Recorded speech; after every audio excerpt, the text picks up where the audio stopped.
Assalamualaikum warahmatullahi wabarakatuh. Perkenalkan, nama saya Nur Hasanah, NIM 17.05520269. Di sini saya akan menjelaskan tentang standar audit nomor 505 tentang konfirmasi eksternal. Konfirmasi eksternal nomor 505 dalam perikatan audit. Dalam standar perikatan audit atau SPA berhubungan dengan penggunaan prosedur konfirmasi eksternal oleh auditor untuk memperoleh bukti audit. Tujuan auditor adalah untuk mendesain dan melaksanakan prosedur tersebut untuk memperoleh bukti yang relevan dan andal. Konfirmasi eksternal merupakan bukti yang diperoleh oleh auditor sebagai tanggapan tertulis langsung kepada auditor dari pihak ketiga yang dikonfirmasi, baik dalam bentuk kertas, secara elektronik, atau media lainnya. Kemudian, konfirmasi eksternal mencakup yang pertama yaitu prosedur konfirmasi eksternal. Auditor harus tetap menjaga pengendalian atas permintaan konfirmasi eksternal, termasuk yang pertama yaitu menentukan informasi yang dikonfirmasi atau yang diminta. Prosedur konfirmasi eksternal seringkali dilakukan untuk mengkonfirmasi atau meminta informasi tentang saldo akun dan unsurnya. Konfirmasi juga dapat digunakan untuk mengkonfirmasi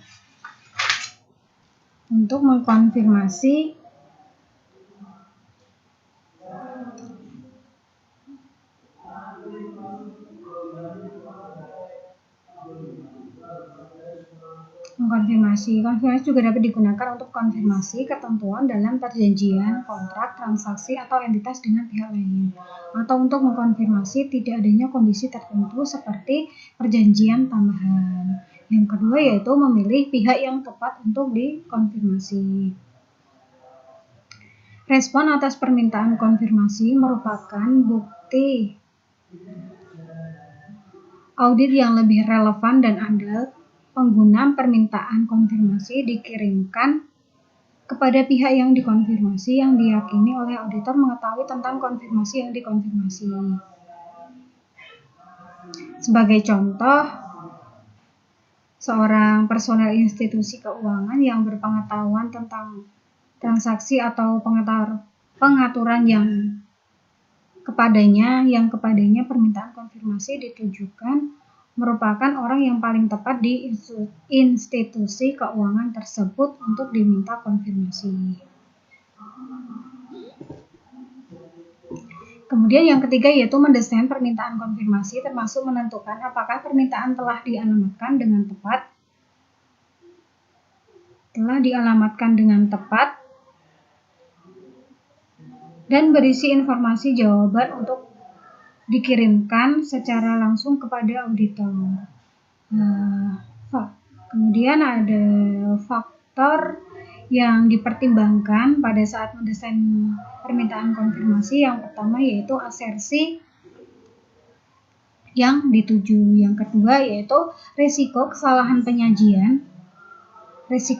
penyajian material yang teridentifikasi spesifik, termasuk risiko kecurangan. Kemudian yang ketiga yaitu susunan dan penyajian konfirmasi. Yang keempat yaitu pengalaman sebelumnya tentang audit atau perikatan serupa. Kemudian yang keempat yaitu metode komunikasi. Yang kelima yaitu metode komunikasi. Yang keenam yaitu otorisasi manajemen atau dorongan kepada pihak yang dikonfirmasi untuk merespon pada auditor. Yang ketujuh yaitu kemampuan pihak yang dikonfirmasi untuk merespon atau menyediakan informasi yang diminta. Kemudian yang selanjutnya yaitu mengirim permintaan, termasuk permintaan tindak lanjut jika berlaku bagi pihak yang dikonfirmasi. Auditor dapat mengirimkan permintaan konfirmasi tambahan pengguna jawaban untuk permintaan sebelumnya belum diterima dalam waktu yang wajar. Sebagai contoh, auditor dapat melakukan verifikasi ulang atas akurasi alamat awal mengirimkan tambahan permintaan atau permintaan tindak lanjut.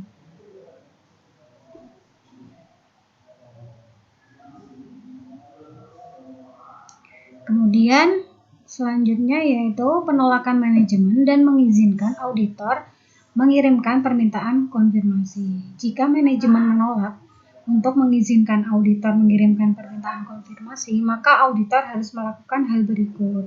Yang pertama yaitu meminta keterangan tentang alasan manajemen untuk menolak dan mencari bukti validitas dan memadainya alasan tersebut.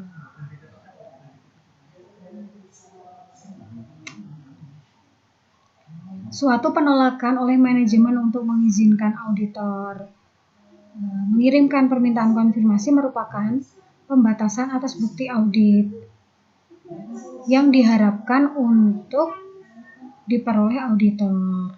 Oleh karena itu, auditor harus menanyakan alasan pembatasan tersebut. Suatu alasan umum yang dikemukakan adalah adanya sengketa hukum atau proses negosiasi dengan pihak yang dimaksudkan untuk dikonfirmasi. Kemudian yang kedua yaitu mengevaluasi implikasi penolakan manajemen atas penilaian auditor terhadap risiko kesalahan penyajian material yang relevan, termasuk risiko kecurangan dan sifat saat luas prosedur audit lanjutan. Auditor dapat menyimpulkan dari evaluasi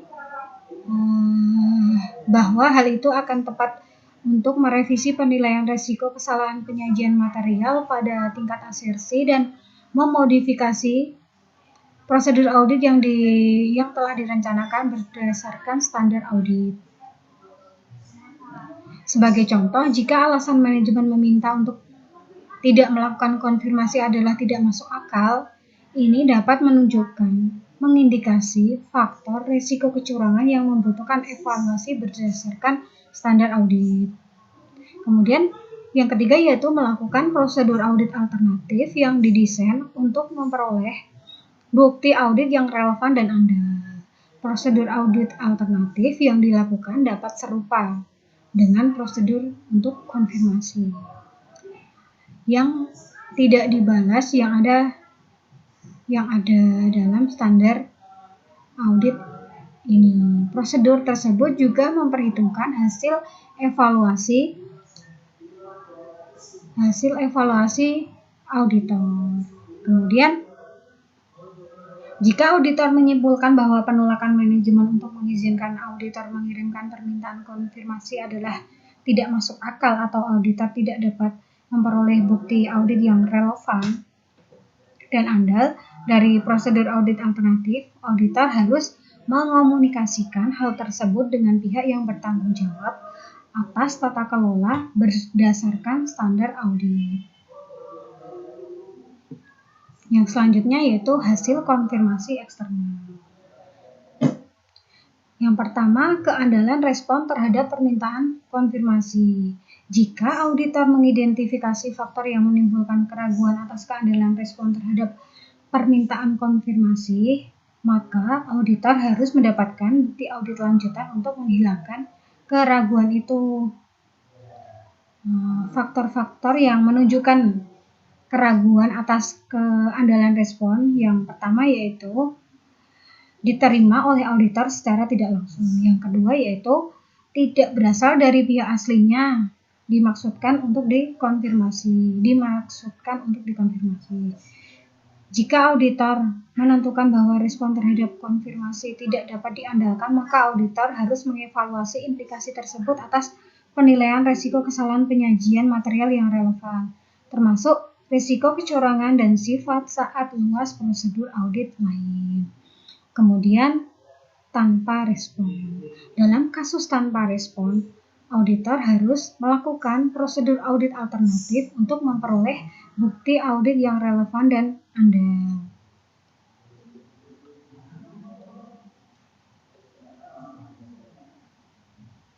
Contoh prosedur audit alternatif yang dapat dilakukan yaitu yang pertama untuk saldo akun piutang dengan memeriksa penerimaan kas khusus setelah tanggal neraca, dokumen pengiriman, dan penjualan mendekati akhir periode.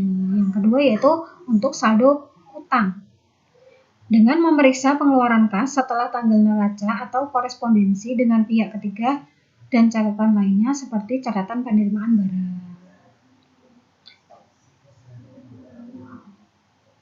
Yang ketiga yaitu pengguna respon terhadap konfirmasi positif diperlukan untuk memperoleh bukti audit yang cukup dan tepat.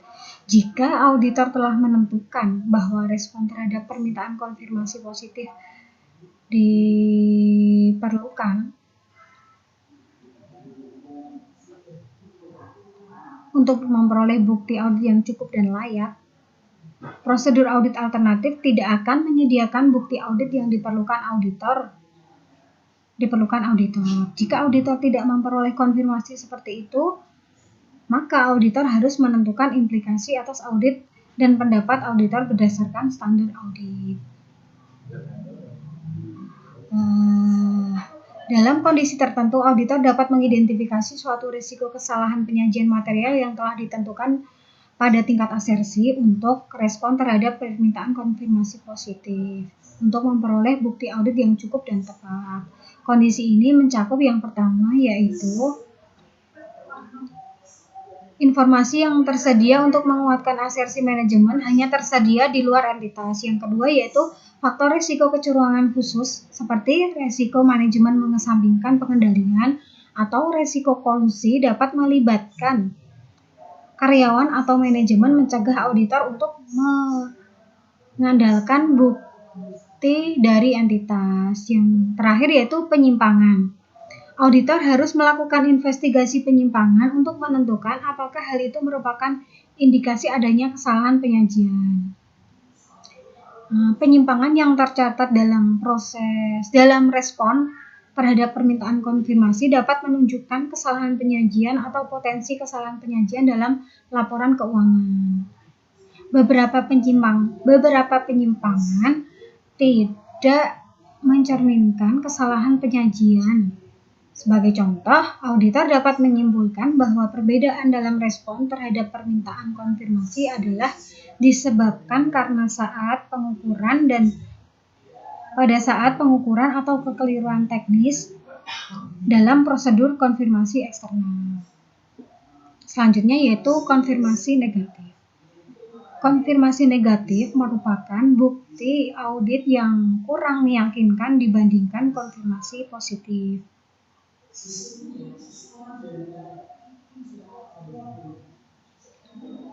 Oleh karena itu, auditor tidak boleh menggunakan permintaan konfirmasi negatif sebagai prosedur audit yang substantif tunggal untuk ditujukan untuk suatu resiko yang ditentukan kesalahan penyajian material pada tingkat asersi kecuali jika terdapat semua hal berikut.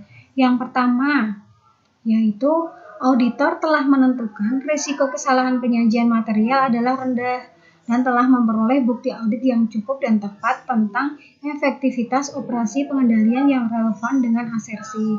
Yang kedua yaitu populasi unsur-unsur yang diterapi prosedur konfirmasi negatif terdiri dari sejumlah besar saldo akun, transaksi, atau kondisi kecil dan homogen. Yang ketiga yaitu diharapkan suatu tingkat penyimpangan sangat rendah. Yang keempat yaitu auditor tidak menyadari keadaan atau kondisi yang menyebabkan penerima permintaan konfirmasi negatif mengabaikan permintaan konfirmasi.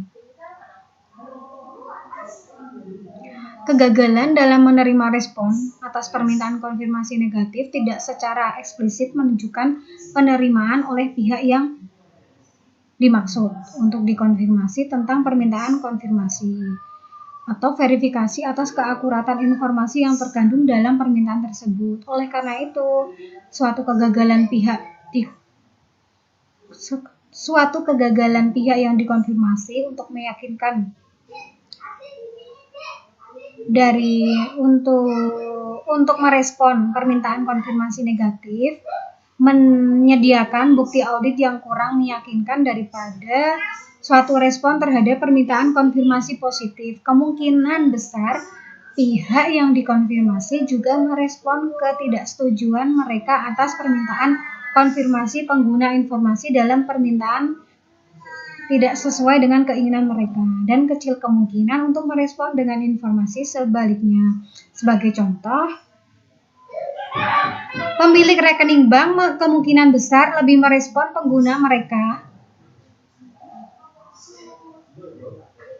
mereka yakin bahwa saldo akun mereka tercatat lebih kecil daripada yang tercantum dalam permintaan konfirmasi. Namun, kemungkinan lebih kecil merespon pengguna mereka yakin saldo akun mereka tercatat lebih besar. Oleh karena itu, pengiriman konfirmasi negatif kepada pemilik rekening bank mungkin merupakan prosedur yang bermanfaat dalam mempertimbangkan apakah saldo tersebut lebih kecil, namun mungkin efektif jika auditor mencari bukti tentang lebih saji saldo tersebut. Yang kelima yaitu evaluasi atas bukti yang diperoleh. Auditor harus mengevaluasi apakah hasil prosedur konfirmasi eksternal merupakan bukti audit yang relevan dan andal, atau apakah bukti audit lebih lanjut diperlukan. Pada waktu mengevaluasi hasil konfirmasi eksternal secara individu, auditor dapat menggolongkan hasil konfirmasi sebagai berikut. Yang pertama, yaitu suatu respon dari pihak tepat yang dikonfirmasi, menunjukkan persetujuan dengan informasi yang disediakan dalam permintaan konfirmasi ini, atau menunjukkan informasi yang diminta tanpa adanya penyimpangan. Yang selanjutnya yaitu suatu respon yang dianggap tidak diandalkan. Yang ketiga yaitu suatu permintaan konfirmasi yang tidak direspon. Yang keempat yaitu suatu respon yang menunjukkan suatu penyimpangan.